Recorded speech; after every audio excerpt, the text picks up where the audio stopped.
Hi everybody, this is chapter 5, which is physical development in infancy and toddlerhood. So we're finally getting into our first age groups, and this is our first infancy and toddlerhood chapter. Okay, so we talked a little bit last chapter, the body growth, the children, our heads are very large compared to our bodies.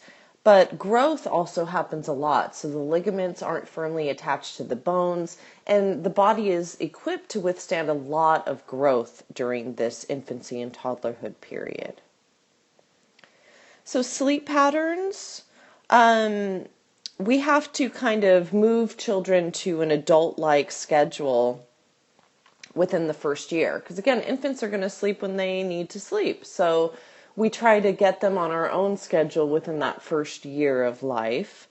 And they tend to decline from needing 18 hours a day to about 12 hours a day by age 2.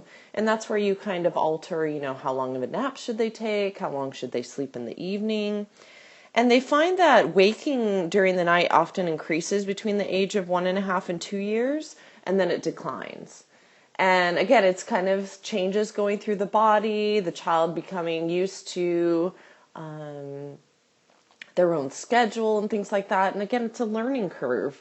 So children will kind of go in and out of being good with the schedule, needing to work on the schedule. But sleep is affected by brain development and the environment. So again, children with developmental delays sometimes have sleep issues. Or if your environment is extremely chaotic or things like that and you're not getting sound sleep, that's going to also affect your development.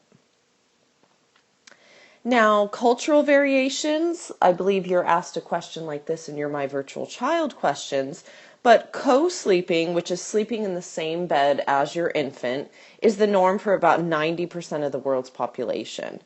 But again, they take into consideration collectivism versus individualism. And we mentioned that a little bit when it came to like Piaget and Vygotsky. Vygotsky is more collectivism, the good of society, whereas Piaget was more about the individual child, what stage are they in, etc. But depending on what type of background you have, that also affects infant sleeping arrangements. If it's more about the child being an individual and autonomous and sleeping in their own bed, then that's what's fostered. If it's more about, whatever the family's doing, the baby just kind of comes in with the schedule of the family, then co-sleeping is more common. And again, when breastfeeding is happening, more mothers tend to co-sleep because it makes it easier to have the baby right there or to have the baby in the same room. So these are norms that we tend to see in regards to sleeping with infants. Now, what influences our early growth? Heredity. What are we passed down from our parents? What genetic information is going to affect how we grow? But nutrition is also a big part of that. And again, breastfeeding versus bottle feeding, there's a lot of varying research on that, and I think I have another slide in here about that. But also a concern is malnutrition. I've seen, stories in the news and stuff where certain parents were vegan or, stayed away from milk products and then didn't really know what to give their child. And then their child was malnourished and trying to live off of things that babies shouldn't be eating. So, taking into consideration the needs of the infant versus the needs of the family is important. Also, when children are in extreme stress, they find that it's hard to thrive. Children's development can be delayed, not only physically, but also cognitively. So it's important, again, that we set up the environment to be the most optimal for our children. So here was that slide I was talking about with breastfeeding, but it corrects a fat-protein balance, which again can be off in certain children, which leads to being more overweight and things like that. They find breastfeeding kind of evens out that balance. Breast milk is nutritionally complete. Nothing else is needed. It has everything that the child needs. It promotes healthy growth patterns. It protects against diseases. They find that those children have better development with their jaw than children who just use bottle. It helps with digestion. Again, it's not as thick as formula or actual, cow's milk. And they find that it helps them actually transition a little bit easier to solid foods when they've experienced the consistency of breast milk. So what about chubby babies? Are they at risk for being obese when they get older? And they do find a relationship in research between gaining weight in infancy and later obesity. I remember my mom telling me a story of when I was an infant and she took me, to the doctor for my monthly checkups or whatever, and I gained like 5 pounds in 1 month, which for a baby is a little bit too much. And they said to her, "What are you doing?" And she said, "Well, when she cries, I feed her." And they said, "Well, maybe she doesn't need to be fed every time she cries." So again, it's a trial and error with parents, but you do want to, be aware. Is your baby gaining a lot of weight, or, what's going on there? So they recommend breastfeeding for 6 months, avoiding foods loaded with sugar, salt, and fat. Excuse me. And again, with infants, that tends to be the easiest age. They're not exposed to those other type of foods like children who are in school and, see commercials and things like that. So that's the prime age to introduce them to the more healthy foods, at around 6 months and things like that. We also want to promote exercise. And again, with babies and toddlers, they want to move. So just movement and constant physical exercise, and then limit the TV viewing time. Again, infants, they really don't even need to watch television. Music is a good alternative, or just talking or even silence is found to be a positive thing for brain development. So we were talking a little bit about emotional well-being, but they find that your emotional state is as important as food for your physical growth. So really think about that. It's not only the nutrition you're taking in, but your overall emotional state. And, when children are having issues in those areas, they find that they're withdrawn, they're apathetic, maybe there's a disturbed relationship, an issue with attachment, unhappy marriage. They find that these kind of things do affect the growth of infants. We may think we're sheltering them from it, but they hear it, or they don't know what's going on. They can't speak yet, but they absorb that energy, that negative energy. So motor development is what we're going to look at here. So what's going on with infants? Well, gross motor is those large muscles of the body, right? So they're able to crawl, they're starting to stand and maybe walk. And fine motor development is really about that pincer grasp, right? Of reaching and grasping, learning how to use their little fingers to pick up items, for food, for play, and all those experiences. Here's some developmental milestones you may see, holding your head upright, rolling, building a tower, and it kind of says what the average age is and when we see the typical achievement of the skill. Okay. Here are some milestones of reaching. So it starts with pre-reaching, to the ulnar grasp, to transferring from hand to hand to the pincer grasp, which is those finger to finger.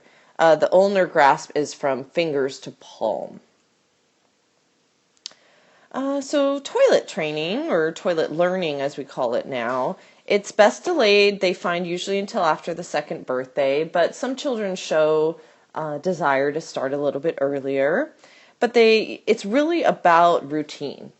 Waking up in the morning, using the restroom, eating breakfast, using the restroom, having a snack, use the restroom, go outside, use the restroom. So constantly showing children, after we do something, then it's restroom, it's cleanup time, and they find that really works well with children.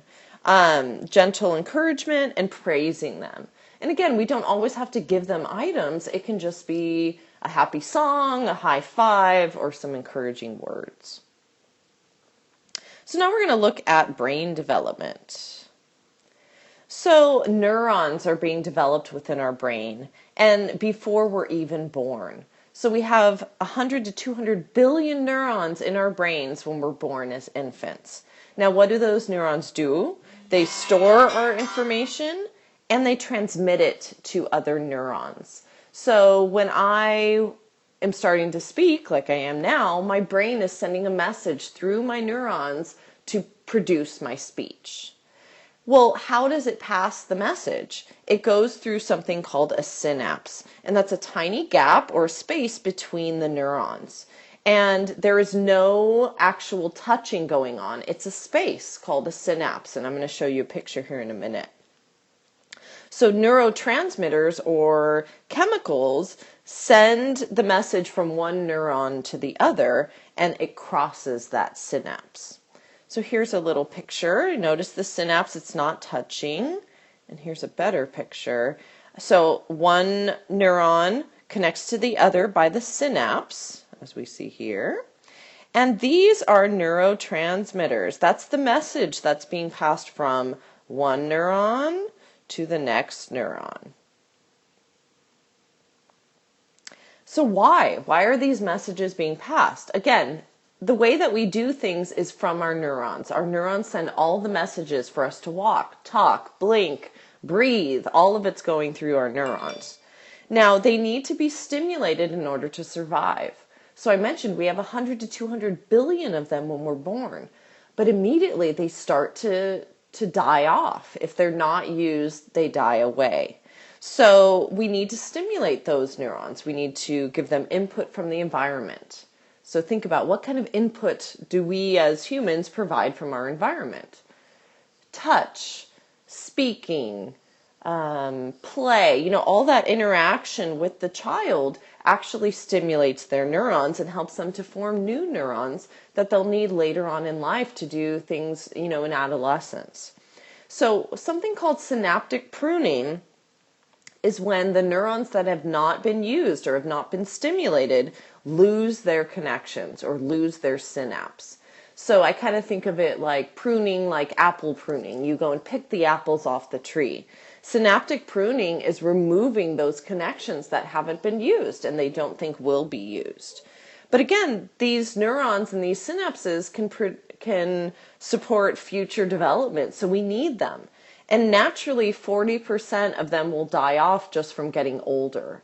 So that's where it's so important, that we stimulate young infants' minds, not just by putting them in front of a television, but through language, through interactions, through exploration, hands-on learning.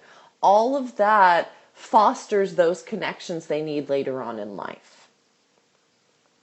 So I'm going to have you watch on Blackboard a video about babies and their synapses. And it's a pretty cute video about animals and how our recognition of animals changes as we move from infancy to even toddlerhood. So please view that video. It's got information that's important.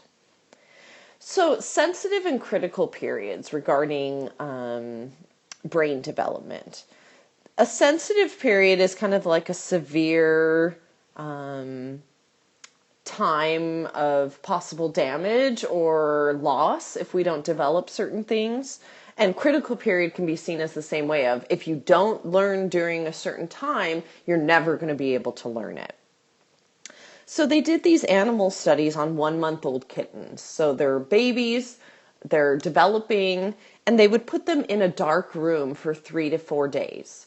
They found that when they pulled the kittens out of that dark environment, many of them had degeneration of their sight or severe sight loss.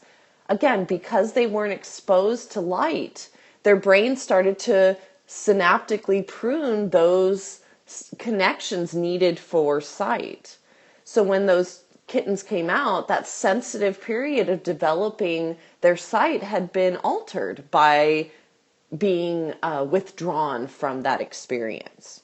Now they found that if they kept the kittens in the dark from the 4th week and beyond, kept them in for more than a week, they had permanent sight loss. They were never able to develop the neurons or the connections needed for sight. So think about that, sensitive and critical periods in regard to humans. I'll use attachment, for example.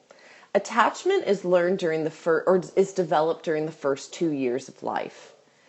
It's called a sensitive period. While children are learning or developing their attachment, they don't really know what's happening. But let's say they were deprived of that. They were, like I have on here, orphaned children who didn't really establish a connection, but were adopted at 3 years old. It doesn't mean that they can't establish a connection. They can't establish their attachment. But now that it's outside of their sensitive period, it's going to be a little bit more difficult. It's going to be something that they're going to actually have to make an effort at. Whereas under 2 years old, they didn't even know it was happening. It just happened naturally. A critical period, and we'll talk about that when we get to chapter 10, is language development. Some theorists believe that if you don't learn a language before the age of puberty, you will never be able to be fluent in that language. And that's a critical period. They're saying even if you try to learn language after, 12, 13 years old, you're never going to be able to fully grasp it. So that's kind of the difference between sensitive and critical. Sensitive means it's an ideal time, but you're probably going to still be able to develop it later, but it's going to be more of a struggle. Critical means you have to have that during that time, or it's not going to be able to be developed. And, they do studies on babies with cataracts, babies with sight loss, children with overstimulation. They kind of are researching a lot of different children to see what are these sensitive and critical periods. So remember this kitten example. You may see it in regard to sensitive periods. Now, again, deprivation can lead to permanent brain damage. But here's, like I was talking about, babies born with cataracts in both eyes who had corrective surgery within 4 to 6 months showed improvement in their vision. But they found the longer they postponed that surgery, the less complete the recovery of those vision skills were for those children. Again, showing that there's this sensitive period within those first years of life where if we don't develop those capacities for sight, for hearing, things like that, we may never develop them. So we want to, again, that's why it's important to notice anything going on with children and get them immediate care. Orphanage children, again, just showing that children who were adopted before the age of 6 months actually showed a lot more cognitive and physical gains than children who were still in an orphanage, between 6 months and 2 years old. They looked at them at the age of 6 and at the age of 11, and those children, again, who were adopted earlier, had higher average scores when it came to intelligence. So they just find, that stress of early deprivation of attachment wires the child's brain to have more long-term consequences. Stress, intellectual deficits, things like that. So I have another video on there I want you to watch about sensitive periods. They can maybe explain it in a little bit better way than what I had just explained. And that is the, I believe, end of our PowerPoint. So please go back to Blackboard, view the 2 videos for this chapter, and then complete the rest of the online module.